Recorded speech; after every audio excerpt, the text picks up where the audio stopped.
Bom, talvez você ache que o Espírito Santo é uma energia, é um poder ou algo do tipo, algo que só venha para te trazer poder para orar, curar as pessoas, transformar a vida de alguém. Mas não, o Espírito Santo não é uma energia, o Espírito Santo não é um poder, o Espírito Santo é uma pessoa, faz parte da Trindade, e se você souber disso, descobrir isso, quanto antes possível, você poderá ter um relacionamento completo com a Trindade, Jesus, Deus, Pai e o Espírito Santo, e poderá ser utilizado e privilegiado neste reino.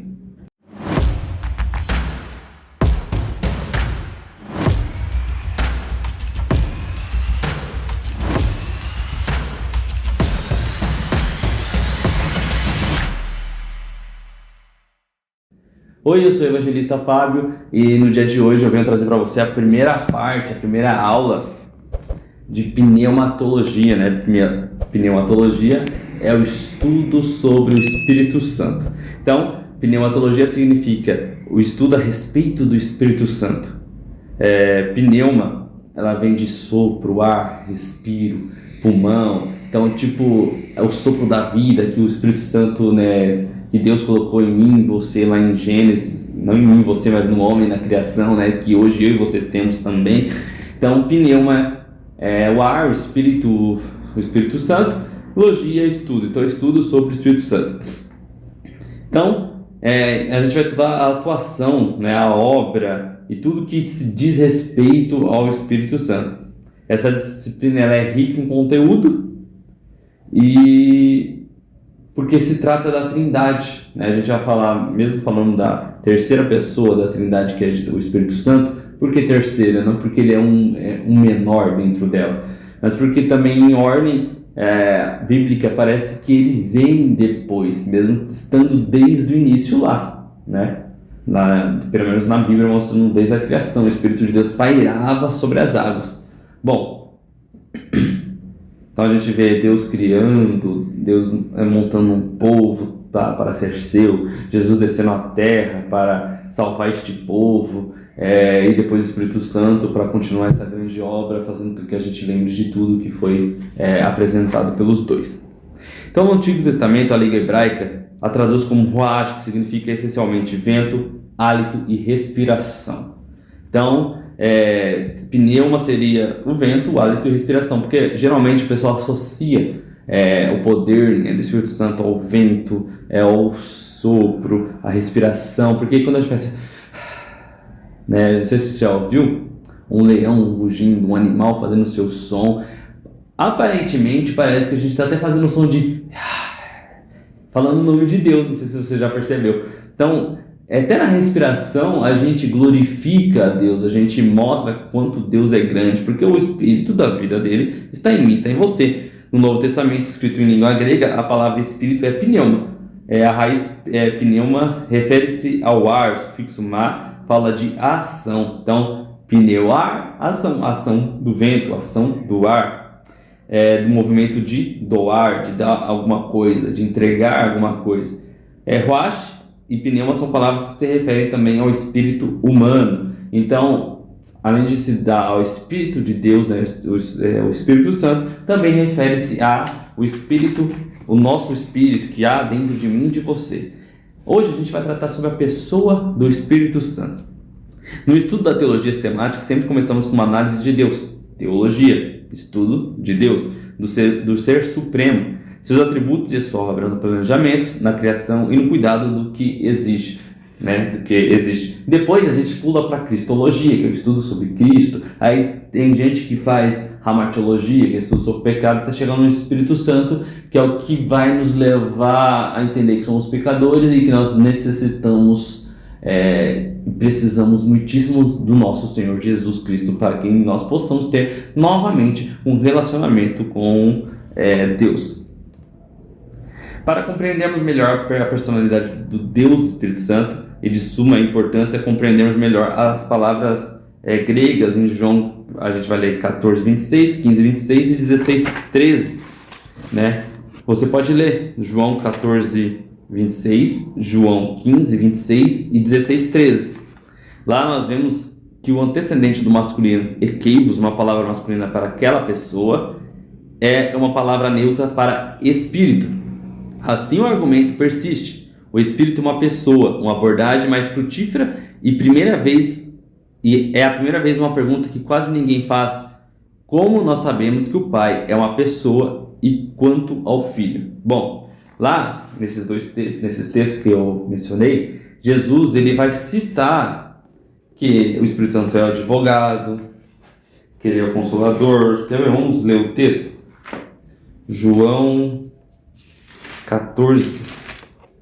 E eu orarei ao Pai, e ele vos dará outro consolador. Então, Jesus chama ele primeiro de consolador. Aí depois no 15:26 ele fala, mas quando vier o consolador, então consolador de novo. Aí no 16, capítulo 16, versículo 13 e 14, vai dizer assim: no entanto, quando ele, o Espírito de verdade, vier, ele vos guiará em toda a verdade, porque ele não falará de si mesmo, mas tudo que ele ouvir, isso ele dirá, e vos anunciará coisas vindouras. Ele me glorificará, porque receberá do que é meu, e vos mostrará. Então, nós vemos que os pronomes utilizados são pronomes masculinos, para que possa se argumentar sobre o Espírito Santo. Então, assim o argumento persiste. O Espírito é uma pessoa, porque tem pronomes masculinos. Quando são pronomes neutros, a gente não consegue distinguir se é uma pessoa ou não. Até por isso, pneuma é uma palavra neutra para o Espírito. Assim, o argumento persiste. O Espírito é uma pessoa, uma abordagem mais frutífera primeiro fazer uma pergunta que quase ninguém faz. Como nós sabemos que o Pai é uma pessoa e quanto ao Filho? Como que a gente sabe? Observando características, A gente vai ler daqui a pouco, mais abaixo, que as características do Pai e do Filho lá, eles ficam tristes, eles ficam bravos, eles ficam alegres, eles amam, eles estão presentes, e não é diferente que o Espírito Santo. Ele tem todas essas características que uma pessoa tem. Outro sinal, aí a gente vai falar como o Espírito Santo se sai seguindo esses critérios que eu falei para vocês. Em primeiro lugar, compreendemos que o Espírito Santo é um grande ensinador, e não somente ensina, mas também faz com que as pessoas lembrem de tudo que ele ensinou sobre Jesus Cristo. Está lá em João 14:26, que ele vai nos ensinar tudo aquilo que Jesus já ensinou. Então você vem para a igreja, tem uma palavra, às vezes você está desligado, problema da vida, aconteceu alguma coisa, mas ou você prestou atenção, só que com o dia a dia você acaba esquecendo, mas chega um momento que você precisa daquela palavra, o Espírito Santo vem e te lembra dela, te ensina também sobre ela. Por isso que é bom a gente pegar, botar a cabeça aqui, ler a palavra. Às vezes com seus olhos humanos você não vai entender, mas o Espírito Santo vem e ensina você, ensina a minha pessoa a entender. Bom, compreendemos que o Espírito Santo é uma pessoa que fala, lá em Atos 8:19 diz assim: disse o Espírito a Felipe, aproxima-te desse carro e o acompanha. Ele fala com a gente, basta a gente tirar os dedos do ouvido e ouvir o Espírito Santo.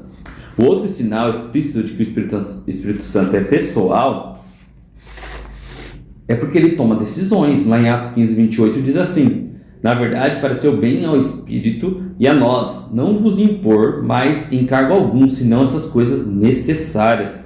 Vemos também nas Sagradas Escrituras que o Espírito Santo pode ficar triste. Lá em Efésios 4:30 diz: e não entristeçais o Espírito Santo de Deus, no qual estáis selados para o dia da redenção. Então ele está comigo, ele está com você, você está selado com o Espírito Santo. E é possível a gente fazer o Espírito Santo ficar triste.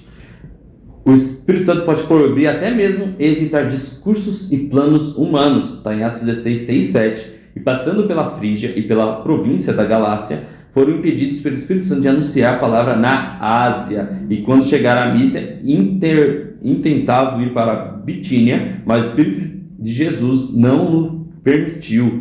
Então, o Espírito Santo também, além de ele poder nos impedir de fazer tais coisas, até mesmo para ele, se a gente for pensar, Paulo, os apóstolos queriam pregar o Evangelho, eles não puderam pregar porque ali não era o momento e não era ali que o Espírito Santo queria que eles pregassem, certo? Então, se você tem a oportunidade de pregar, pregue em qualquer lugar. Se não for para você pregar naquele lugar, o Espírito Santo vai falar para você não pregar. Pegou? A compreensão do Espírito Santo como uma pessoa. Do Espírito Santo como uma pessoa. Embora o estudo do Espírito Santo seja especialmente importante, nossa compreensão é, em geral, mais incompleta e confusa neste ponto que na maioria das outras doutrinas. Um dos motivos para isso é que temos na Bíblia menos revelações explícitas acerca do Espírito Santo do que encontramos acerca do Pai e do Filho. Então, a gente tem menos textos e evidências falando ali sobre o Espírito Santo, ensinando sobre, do que a gente tem sobre o Pai e sobre o Filho. O Antigo Testamento ali sempre abordando a Deus, e o Evangelho ali pega um pouquinho mais de Jesus e pouco do Espírito Santo. Mas aí a gente tem que entender qual que é o trabalho do Espírito Santo. O trabalho do Espírito Santo mesmo é quando a gente consegue separar que cada um, mesmo sendo os três Deus, mas que cada um tenha o seu serviço, né? Aí a gente consegue entender, tipo, Deus Pai, ele participa da criação, ele faz a criação, nos faz, cria o plano de salvação para que, né, um plano, um projeto para que a gente pudéssemos voltar para ele. Jesus, ele desce na terra, vive conosco, morre por mim, por você, ressuscita e volta nos trazendo redenção, misericórdia, a graça dele. Aí depois vem o Espírito Santo, que é mostrar tudo isso novamente para mim e para você que o Senhor Jesus fez. Então ele não veio para aparecer, mas para fazer Cristo ser evidente, para que você possamos crer que o Senhor Jesus Cristo é Senhor e Salvador. Então, em parte, talvez isso se deva ao fato de que o propósito essencial do Espírito Santo consiste em proclamar e glorificar ao Filho. Bom, outro problema é a falta de um quadro concreto de figuras. Deus Pai é compreendido de forma bem razoável por causa da figura do Pai, que é familiar a todos. O Filho não é difícil a conceituação, porque realmente apareceu de uma forma humana. Então, por o Espírito não ter corpo, ele não aparecer, não ser evidente, mas a gente só conhece sobre o poder e o falar, né, que Jesus falou, na Bíblia também está marcado, mas a gente sabe que a maioria das ações nos profetas, no povo, coisas extraordinárias que aconteciam era porque o Espírito Santo estava agindo, certo? A importância da doutrina do Espírito Santo. Há vários motivos pelos quais o estudo do Espírito Santo é essencialmente significativo para nós. Um deles é que o Espírito é um ponto em que a Trindade torna-se pessoal para o crente. Em geral, pensamos no Pai como alguém transcendente e bem longe no céu. De forma semelhante, o Filho aparece muito distante na história e, portanto, relativamente incognoscível, né? Mas o Espírito Santo é a pessoa específica da Trindade por meio de quem toda a divindade triunfa atualmente em nós. Então, eu até brinco às vezes com o povo aqui. O pessoal, eu acho, né? Eu creio dessa forma, gente, não é bíblico. Mas eu fico imaginando o pessoal ficaria com inveja da gente, porque teve um povo há 4.000 anos atrás que foi escolhido ali, foi feito por Deus para ser o povo dele. Deus fez eles e botou nuvem de manhã para proteger eles e coluna de fogo à noite, abriu um mar, beleza, coisas extraordinárias. E depois mais um povo que andou com Jesus 3 anos e meio, aprendeu com ele, estudou com ele, depois ele morreu. Esse povo ficou só até a morte com o Espírito Santo, pouco tempo, um pouco mais de tempo. E a gente que se converte agora, quem já é convertido há mais tempo, aí anda com o Espírito Santo toda a sua vida. O Espírito Santo está habitando dentro de mim, dentro de você. Então a gente tem um relacionamento ali com o próprio Deus completo, porque nós somos a habitação de Deus. O Emmanuel, né? É Deus conosco, é Deus dentro de mim, dentro de você, com o Espírito Santo. Estamos selados junto com ele. A gente tem que entender isso daí. As verdades práticas a respeito do Espírito Santo. O Espírito Santo é uma pessoa, não uma força vaga. Portanto, ele é alguém com quem podemos ter relacionamento pessoal. A gente pode conversar, a gente pode cantar, adorar, ter um relacionamento de verdade com o Espírito Santo. O Espírito Santo, sendo plenamente divino, deve receber a mesma honra e respeito que dispensamos ao Pai e ao Filho. Gente, sim, a gente canta, a gente glorifica e honra Deus Pai e Deus Filho. A gente pode e deve adorar e honrar o Espírito Santo, né? Porque às vezes a gente acha que o Espírito Santo é como se ele fosse um step desses dois, né? Do Senhor, nosso Deus, e de Jesus. Mas o Espírito Santo, ele é Deus e ele está conosco, ele que está com a gente todo santo dia, ele que está no culto, ele que está presente junto conosco. A gente, é comum a gente pegar e dizer assim, glorificar dizendo que estamos sentindo a presença do Senhor Jesus na igreja e tudo mais, a presença de Deus, mas quem está conosco é o Espírito Santo. Jesus está lá em cima, está cuidando dos preparativos para vir buscar a igreja, então deve estar todo ansioso para vir nos buscar, mas quem está comigo, com você aqui, nos tolerando, é o Espírito Santo. Quem mais poderia receber então também toda a honra, toda a glória, além também de nosso Deus Pai, Jesus e agora o Espírito Santo? Então quando a gente entende que ele não é um step para Jesus e para Deus, além de ficar tudo mais fácil, né, a gente não deixa ninguém de fora da nossa adoração. Bom, não se deve pensar que ele seja em algum sentido inferior ao Pai e o Filho em essência, embora seu papel esteja às vezes subordinado a eles, né? O papel do Espírito Santo é glorificar o Filho, mostrar e evidenciar o Pai e o Filho, porém ele é Deus da mesma forma. O Espírito Santo é um com o Pai e o Filho, sua obra é a expressão e a execução do que os três planejaram juntos. Deus não está distante por meio da operação do Espírito. Ele de fato torna-se o Emanuel, Deus conosco. Glória a Deus. Aí a gente pula um pouco para falar sobre a blasfêmia contra o Espírito. Por que blasfêmia contra o Espírito, gente? É tão importante esse assunto. Como eu disse, o Espírito Santo é uma pessoa e nós podemos entristecer o Espírito Santo. Podemos também, talvez, deixar o Espírito Santo bravo, quanto mais alegrá-lo e assim por diante. Tem sentimentos, né? Então, acontece disso acontecer, de a gente deixar ele bravo. E aí, blasfêmia com o Espírito Santo. A gente vai encontrar um texto onde Jesus, ele expulsa o demônio de uma pessoa e aparece os fariseus. E esses fariseus, eles falam que Jesus está expulsando por meio de Beelzebul. Jesus repreende e fala como que pode um reino vingar estando dividido, né? Por ele estar expulsando por meio dos demônios. E Jesus fala que eles podem blasfemar contra o Filho, contra o Pai, mas nunca contra o Espírito Santo, porque não alcançariam perdão.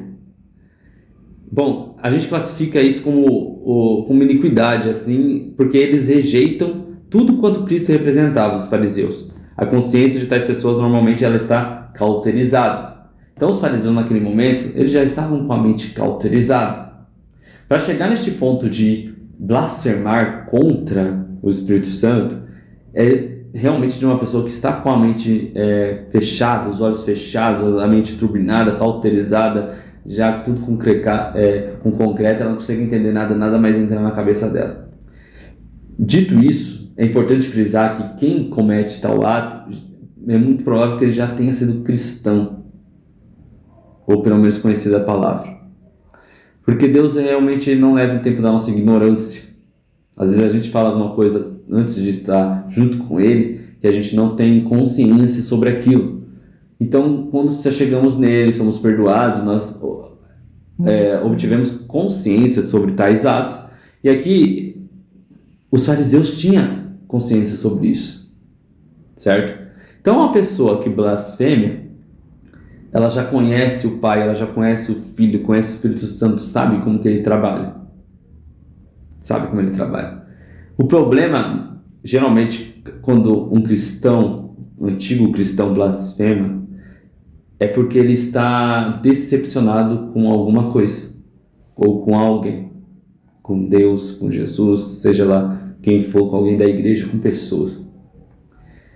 Beleza. Não é diferente com os fariseus. Sim, eles estavam decepcionados com alguém.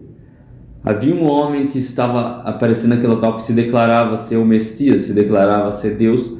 E o Messias, na palavra que eles tinham certeza que iriam aparecer, ele ia vir num cavalo, num alazão, ia entrar em Jerusalém e acabar com o domínio dos romanos sobre os judeus. Ele ia acabar com a escravidão, talvez que eles estavam tendo ali, espiritual, física, o domínio físico que eles estavam tendo, ele ia ser rei para eles. Só que Jesus, ele não vem assim. Jesus vem proclamando um reino diferente. Jesus entra em Jerusalém com um jumentinho. Então eles estavam decepcionados com Jesus, porque Jesus era para vir de uma forma e ele não veio da forma que eles acreditavam que ele iria vir. Então, eles blasfemam contra o Espírito Santo. E aí, qual que é o problema disso? O que acontece quando eu blasfemo contra o Espírito Santo é que eu fico impossibilitado de produzir frutos de arrependimento. Gente, quando eu blasfemo contra Deus, eu falo alguma coisa contra Deus, o próprio Jesus, né, o Espírito Santo me leva até Jesus, e o próprio Jesus, pela sua morte, faz com que eu me arrependa, e ele morre pelos meus pecados, e aquilo que eu cometi contra Deus possa ser perdoado. Quando eu blasfemo contra Jesus, o Espírito Santo faz com que eu me arrependa, que eu volte meu coração para Deus, e eu venha a me arrepender e ser perdoado pela morte de Jesus sobre o meu pecado. Só que quando eu blasfemo contra o Espírito Santo, e por isso eu não tenho perdão, gente, não é porque Deus me nega o arrependimento, não é porque Deus não quer que eu esteja junto com Ele, mas é porque quando eu blasfemo contra o Espírito Santo, falo alguma coisa contra o Espírito Santo, contra a obra do Espírito Santo, né, sobre tudo aquilo que Ele está fazendo, quem me leva para ser perdoado? Quem me convence do meu arrependimento? Sendo que é o Espírito Santo que faz esse papel. Se eu nego a obra do Espírito Santo, digo que ela não é eficaz, e a obra do Espírito Santo é fazer com que eu me arrependa, é fazer com que eu veja que eu sou um pecador, que eu estou errado, se eu faço com que ele fique triste, ele se afaste de mim, não, eu não reconheço o poder do Espírito Santo, quem que me leva para me arrepender? E é por isso que a gente não consegue produzir frutos de arrependimento, porque quando eu nego a eficácia do Espírito Santo, eu estou fazendo ela ineficiente na minha vida, então eu não preciso dela, não irei utilizar ela para me arrepender, e é somente o Espírito Santo que faz isso, nos traz o arrependimento, para que eu possa crer, né, no Senhor Jesus, que Ele salva e nos leva de volta ao relacionamento com Deus. Sem Ele não tem arrependimento. Não tem como se arrepender sem o Espírito Santo. É por isso que não há arrependimento, porque não há quem nos convença do pecado. Então fica claro então que a blasfêmia contra o Espírito Santo é algo deliberado. O que é algo deliberado? Pensado, não é algo que vem do nada. A pessoa já está planejando talvez aquilo há muito tempo. A pessoa já tem aquilo dentro do coração dela há muito tempo, né? Ela só foi deixando crescer. Os fariseus, conhecendo as Escrituras, não aceitavam a salvação por intermédio de Jesus. A tal rejeição da obra do Espírito Santo relativa a Jesus fecha, portanto, a porta da salvação. Quando eu não aceito, né, que a salvação é por intermédio de Jesus, eu estou negando a obra do Espírito Santo. Sem o Espírito Santo, negando a obra do Espírito Santo, não crendo nisso, eu não consigo chegar à salvação. A associação do Espírito Santo com as outras pessoas e divindade e com homens. Você tem uma dúvida aí? Escreva aí nos comentários que a gente responde depois. Vamos falar sobre uma frase, né? Vamos lá. Associação do Espírito Santo com as outras pessoas da divindade e com os homens. Em Mateus 28:19 está registrado o seguinte: Ide, portanto, fazer discípulos de todas as nações, batizando-as em nome do Pai, do Filho e do Espírito Santo. Em Atos, pois apareceu bem ao Espírito e a nós não vos impor maior encargo além dessas coisas essenciais. Em 2 Coríntios 13:13 aparece: a graça do Senhor Jesus Cristo e o amor de Deus e a comunhão do Espírito Santo seja com todas vós, né? O que é a graça do Senhor Jesus Cristo? Eu sempre gosto de frisar isso sempre quando eu ouço, que a graça do Senhor Jesus, eu recebo algo que eu não deveria receber. O amor de Deus, né, a misericórdia, e eu deixo de receber algo que eu deveria receber. E a comunhão do Espírito Santo seja com todos, é o relacionamento que a gente vai ter com os três. Então o Espírito Santo, ele habitando em mim, habitando em você, nós temos relacionamento com Deus Pai e com Deus Filho e com o Espírito Santo. Atributos da personalidade do Espírito Santo: inteligência. Ele é inteligente. Nessa a própria sabedoria habita nele. A sabedoria que nós achamos que nós temos vem do Espírito Santo. O amor, devemos a nossa salvação tão verdadeiramente ao amor do Espírito Santo como ao amor do Pai e o amor do Filho. O Espírito Santo nos ama verdadeiramente. Paulo aqui pede oração não apenas porque estão unidos em Cristo, mas também porque usufruem do amor que vem do Espírito Santo de Deus. Está lá em Romanos 15:30. A alegria, essas pessoas terem visto toda vez sorridente, é porque ela está alegre, o Espírito Santo habita dentro dela. Mas os frutos do Espírito é o amor, alegria, paz e paciência, amabilidade, bondade, fidelidade, mansidão e domínio próprio. Contra essas coisas não há lei. Está lá em Gálatas 5:22, 23. Aí a gente tem a tristeza.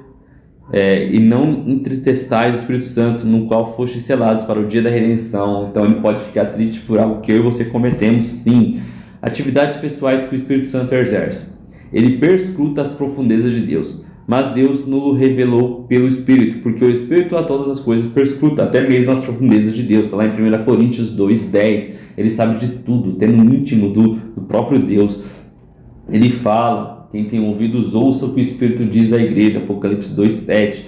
Ele intercede, e também o Espírito semelhantemente nos assiste em nossa fraqueza, porque não sabemos orar como convém, em Romanos 8:26. Ele ensina, como está em João 14:26. Mas o Consolador, o Espírito Santo, a quem o Pai enviará em meu nome, esse vos ensinará todas as coisas e vos fará lembrar de tudo o que vos tenho dito. Ele guia e conduz, Romanos 8:14. Pois todos os que são guiados pelo Espírito de Deus são filhos de Deus. Ele chama homens e o comissiona, e servindo o Senhor e jejuando disse o Espírito Santo: separai-me agora Barnabé e Paulo e Saulo para a obra a que eu tenho chamado. Está em Atos 13, versículo 2. E o Espírito Santo é suscetível ao tratamento pessoal, sim. O que nós fazemos pode sim abalar o nosso relacionamento com o Espírito Santo. Então podemos rebelar contra ele, entristecer-os, podemos mentir para ele, como Ananias e Safira fizeram, falando que vendeu o terreno por um preço, eles tinham vendido por outro para ficar com metade. Podemos blasfemar contra ele, como o próprio texto lá em Mateus fala. Então a gente pode fazer um monte de coisa contra o Espírito Santo. Gente, eu termino por aqui. Essa foi a primeira parte. É muita informação sobre o Espírito Santo, mesmo tendo pouco conteúdo sobre ele. Então eu termino a primeira parte aqui e já vou começar logo a fazer a parte 2. Então você termina de ver esse vídeo, escreve a sua dúvida sobre os assuntos que a gente comentou, principalmente para entender o nosso relacionamento ali com a terceira pessoa da Trindade, que é o Espírito Santo, ou até mesmo sobre a blasfêmia contra o Espírito Santo, porque eu sei que causa dúvida em muitas pessoas. Então a gente pode construir algo também com você comentando e a gente respondendo do lado de cá. Glória a Deus. Curta, compartilha, segue aí o nosso canal, você que ainda não segue. Mande para outras pessoas que elas possam ver também esse vídeo. Caso você precise de ajuda, entre em contato, Instagram ICB Atibaia, ou escrever no comentário. Você pode estar nos visitando também na ICB Atibaia. Nós ficamos na rua Sebastião Garcia Gimenez, número 55. Venha fazer parte junto conosco dessa família maravilhosa que é o corpo do Senhor Jesus Cristo. Eu agradeço a oportunidade. Até mais.